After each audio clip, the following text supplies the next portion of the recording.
Help me reach 1,000 subscribes. Support the video with a like and leave your thoughts in the comments. I read every comment. Thanks.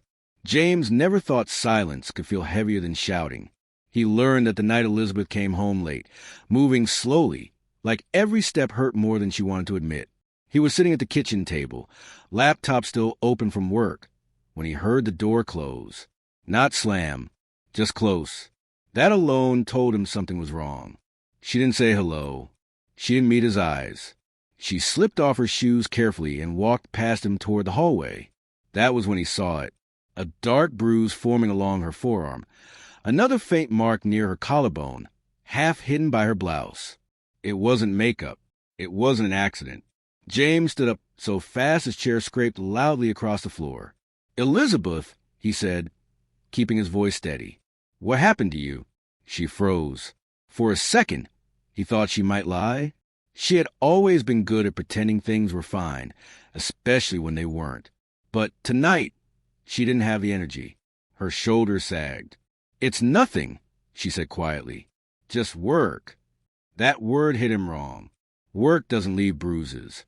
She finally turned around. Her eyes were red, not from crying now, but from holding it in too long. "Please," she said, "can we not do this tonight?" James felt something twist in his chest. Who did this? She hesitated, and in that hesitation, the answer settled in his gut. "My boss," she said. "Mark."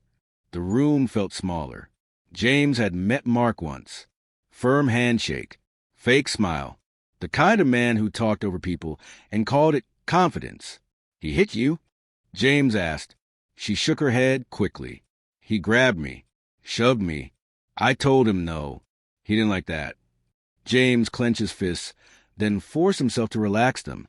He didn't want to scare her. "Did you report it?" Elizabeth laughed once, bitter and short. "And say what? That the man who signs my paychecks lost his temper? You know how that ends." James knew. He also knew this wasn't over. If the story already has you feeling that slow burn of anger, take a moment to hit like, so it can reach others who've lived through something similar. He sat beside her, careful not to touch the bruises. "I'm calling him." "No," she said immediately. "Please don't." "I'm not asking," James replied, calm but firm. "I just want to talk." She looked at him like she wanted to believe that, like she wanted to believe talking would be enough. He stepped outside, phone already ringing before the door closed behind him. Mark answered on the third ring. "What?" he said, irritated. "This is James," he said. "Elizabeth's husband." There was a pause, then laughter. "Oh, yeah, what do you want?" James kept his voice level. "You put your hands on my wife." Another pause, shorter this time. "And," Mark said, "she got mouthy, needed to be reminded who she works for." James felt heat crawl up his neck. "You assaulted her." Mark snorted. "Relax. She's fine. You should be thanking me for keeping her in line. Loser." The word hung there. Loser. James smiled, though Mark couldn't see it. "Good to know," he said and hung up. If that call made your stomach drop, share this story professionally with someone who understands how power gets abused behind closed doors. James went back inside. Elizabeth searched his face. What did he say? "Enough," James replied. "Did you take pictures?" She nodded slowly. "Why?" "Because this doesn't end with a phone call," he said. Her phone buzzed then. A message from Mark. James didn't read it yet. He already knew what it would be. Threats. Mockery. Confidence born from never being challenged. If you were Elizabeth, what would you feel right now? Fear? Rage? Confusion? Tell me in the comments, and type the word enough if you believe this crossed a line that can't be ignored. James picked up his keys. "I need to make one more call," he said. Elizabeth swallowed. "To who?" He looked at her, calm and certain. Someone Mark should have been afraid of a long time ago. James drove with the windows down, not because he needed air, but because he needed clarity. The night felt sharp, like it could cut through confusion if he let it. He didn't speed. He didn't rush. Every decision from here on out needed to be clean, precise, the kind you don't regret later. He parked 2 blocks away and walked the rest. The building looked ordinary. Glass doors, corporate signage, lights still on in a few offices. Men like Mark hid behind places like this. Authority without accountability. James stopped, pulled out his phone, and made the call he promised. 911, what's your emergency? My wife was assaulted by her employer. James said, I have photos, a recorded admission, and text messages. The dispatcher's tone changed immediately. Back home, Elizabeth sat at the kitchen table, hands wrapped around a mug she hadn't touched. When the knock came, she flinched. James opened the door to 2 officers. Calm, professional, no raised voices. They listened. They looked at the photos. They read the messages Mark had sent after the call. One officer's jaw tightened. This was the night? She asked. Elizabeth nodded. If you're watching this unfold and feeling that quiet relief when accountability finally enters the room, leave a comment with your honest reaction. Moments like this matter. Mark didn't expect police. That much was obvious. When they brought him out later, his confidence was gone. His voice wasn't loud anymore. It was small, defensive. He didn't look at Elizabeth. He didn't look at James. He stared at the ground like it might open up and save him. Charges were filed. A report was made. Internal investigations followed faster than James expected. Turns out Mark had a history. Not reports. Whispers.